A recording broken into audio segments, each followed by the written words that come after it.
Биринчи жардам бул адамдын өмүрүн сактап калуу үчүн комплекстүү жардам көрсөтүү. Эстен танып калган учурда кокустан болгон кырсык же болбосо чукул абалда биринчи жардамды туура көрсөтө билүү керек. Саламатсыздарбы? Эфирде биринчи жардам рубрикасы.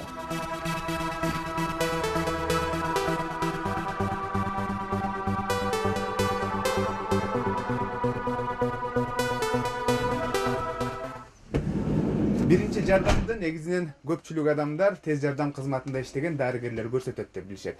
Бирок ардактуу көрөрман, эгерде сиздин жакын тууганыңыз ооруга кабылып калса кандайдыр бир, сиз дагы биринчи жардамды көрсөтө билүүңүз керек. Саламатсызбы?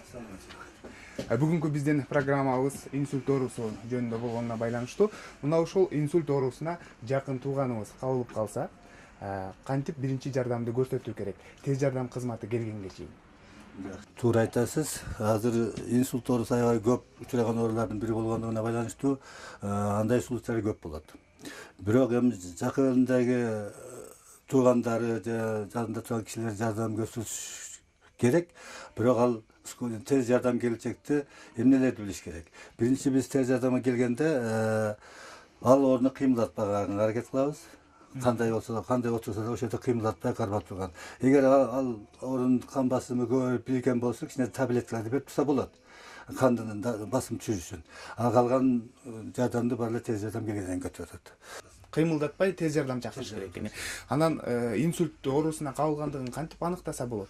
Өзүңүз көрүп турасыз, биринчи кандай симптомдор болот, кандай эмелер. Биринчиден оору отуруп жыгылып калган балдарда караганда бир жак колу, бир жак буту жакшы иштебей калышы мүмкүн. Анан мындай тиштенип десе, бир жагы бети бир жагы кыйшайып калат. Булар ар кандай эле киши байкаса болот да. Анан биз мындай көрөбүз мынакей. Азыр караганда мына бул кол иштеп атат. Бул жагы мынакей иштебей атат.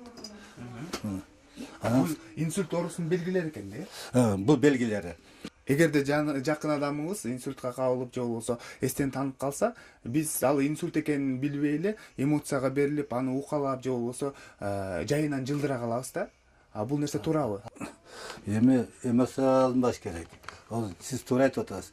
Анан жыгылса эле колдорунан тартып, ооздорун тырышпаса, укалап, анан болсо ооздоруна тартылып, андай болот. Ошон үчүн биринчи караш керек да. Карандашта бир жак колдору слабый болуп турат, движениялар, кыймылдар азайып калат. Анан мындай тиштенгенде бир жагы кыйшайып калат. Ошол маалда көп эле кыймылдабаган аракет кылбаш керек. Түз эле коюп эле скорый чакырып туруш керек.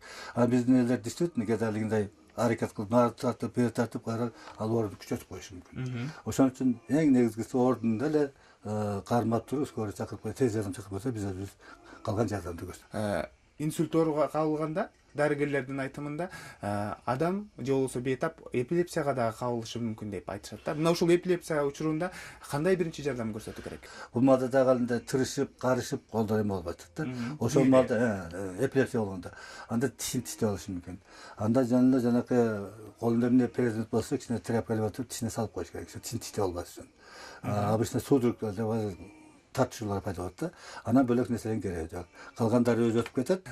Эгерде инсульт оорусуна кабылып, ал оорулуу сакайып, кайра дагы кайталана турган болсо, үйдө дары дармектери болсо, берип биринчи жардам көрсөтсө болобу? Болот. Анда көп болот. Ошон үчүн биринчи кайталангандары, экинчи кайталанганда буларга баары жак элдер эле билип калат.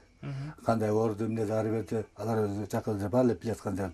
Ошо жана судорога таблеткалары бар, успокаивающий таблеткалары бар, кандын басымына таблеткалар ошолорду берет. Экинчи болгондун баары эле түшүнөт жатканда. Биринчи болгону кичине мындай аныкташ кыйыныраак болот да аларга. Медиктерге болсо ал жеңил эле учурдан аныкташ.